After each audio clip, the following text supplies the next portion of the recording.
Friday the 13th, The New Blood. It brings a fresh twist to the iconic series by pitting Jason Voorhees up against a new formidable foe, Carrie. It's that not really, because they can't get Carrie because that would be against copyright. So they create this random telekinetic girl who's basically just Carrie, but a bit less weird and a bit less bullied. That's not a joke either. Like, they literally just create a character who's just Carrie, but isn't. Also, just shameless little plug here. If you want to go watch my Carrie review, click just up here. And yeah, this movie literally just follows a girl who has to fight Jason, and she has telekinetic powers. However, Kane Hodder does play Jason in this one, which is pretty cool. So, yeah, I mean, it's just a bit interesting to see how this movie is his first time as Jason, even though he's literally the only guy that returns Jason as an actor. So that's pretty cool, but yeah, let's get into it.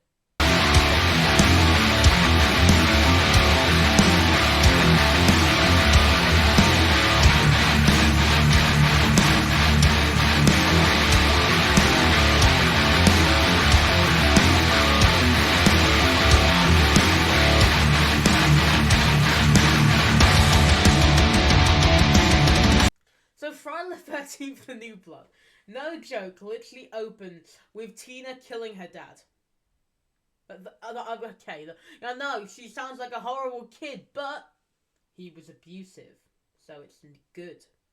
So yeah, basically, Tina is just wandering around, and then she hears her dad and her mum arguing, then they, play a slap sound effect. The fight isn't really done very well, it's not even on screen. And then the most, unthreatening looking guy ever comes out and tries to get her to, come back because she went out on a kayak onto the lake. And then she's just like, nuh-uh. And then she breaks the dock and he just falls through the dock. It's probably the goofiest thing in this movie, besides the fact that it's literally Jason versus Carrie. And yeah, that's literally the entire opening scene.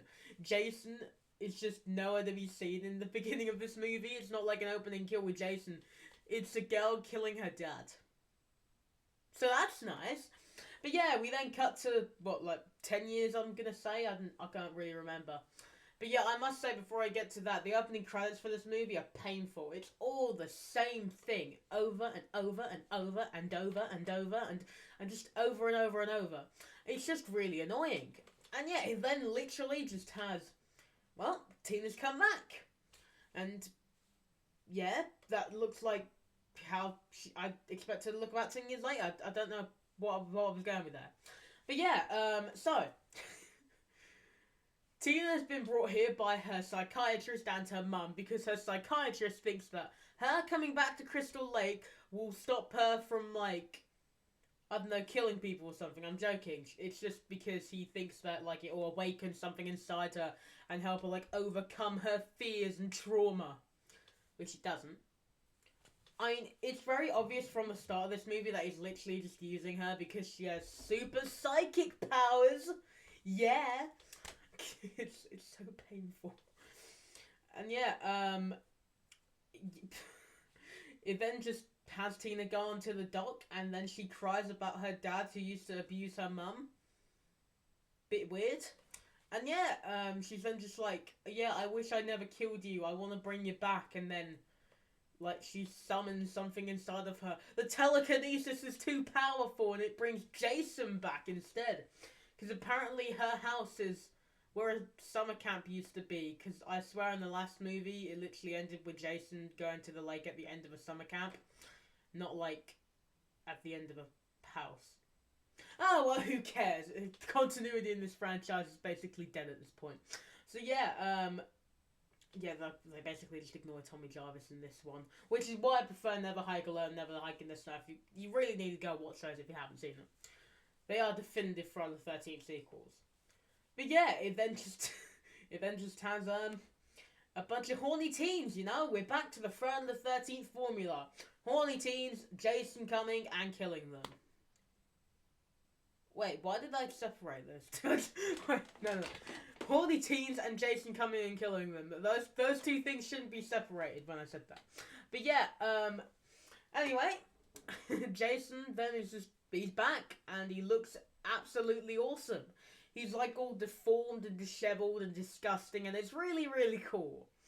And, you know, this movie definitely distinguishes itself from the predecessors because, you know, telekinetic girl. But anyway, Jason is just cool. There's nothing else to say. Jason's really, really cool in this movie. And he just goes around and he kills a bunch of people. But yeah, we then cut to these horny teens in their little horny teen house. I don't know what to call it. And in the horny teen house, they're apparently planning a birthday party for some guy's cousin who is not here yet. Anyway, we then cut to that guy and his girlfriend on the road, and then Jason finds them and he kills both of them. So yeah, that's a fun birthday present, isn't it? You know, a little death.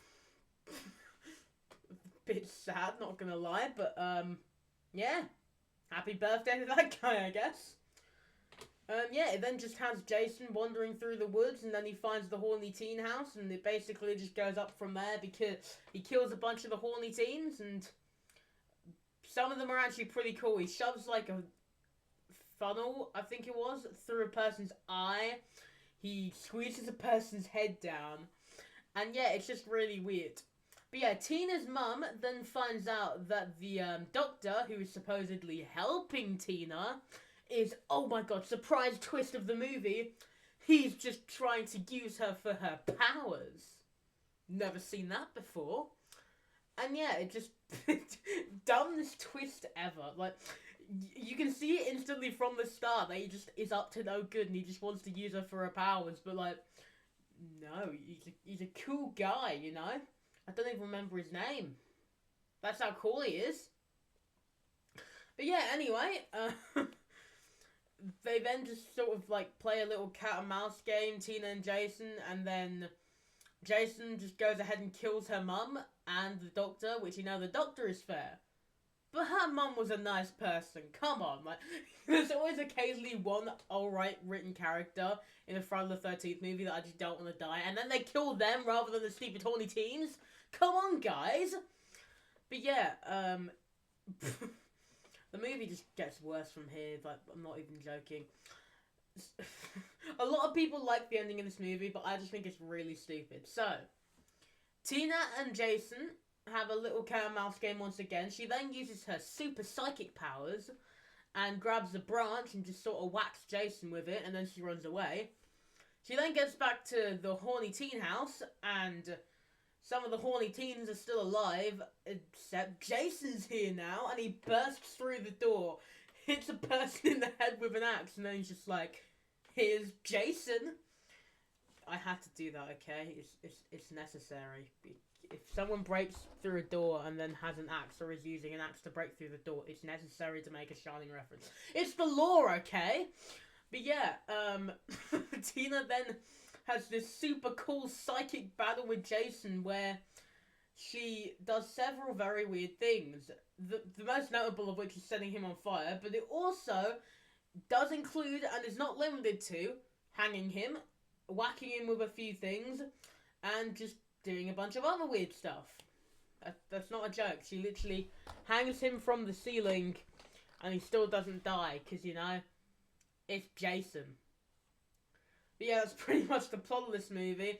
So let's talk about some other stuff. The film's practical effects for one, because I want to talk about that. Because look at Jason in this movie. That man is awesome. So yeah, the effects and makeup really, really are standout elements of this movie.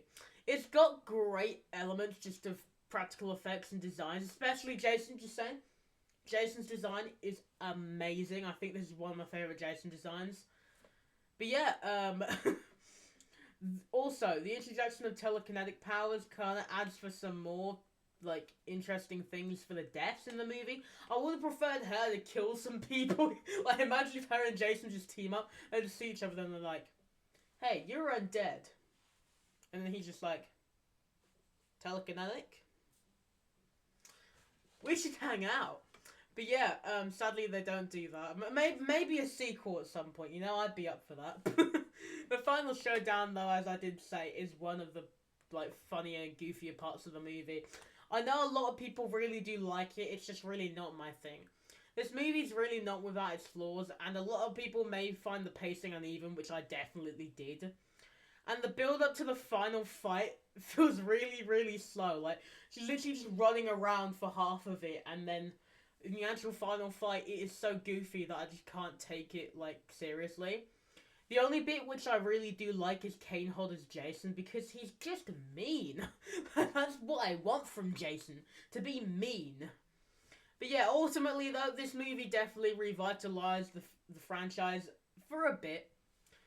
Then Jason takes Manhattan, ruins it, but you know, I'll get to that in a few days. But I'll try and watch some good stuff first.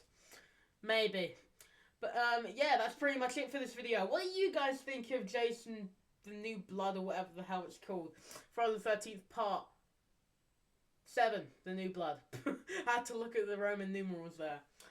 But yeah, as I said, that's pretty much it for this video. What do you guys think of the movie? Let me know in the comments below if you have seen this movie. If you did like what you see and you want to check out some more of my reviews, please just click up right here and you will see some more of my reviews. Until next time, thank you for watching the video. Subscribe if you want to, like the video. Bye-bye.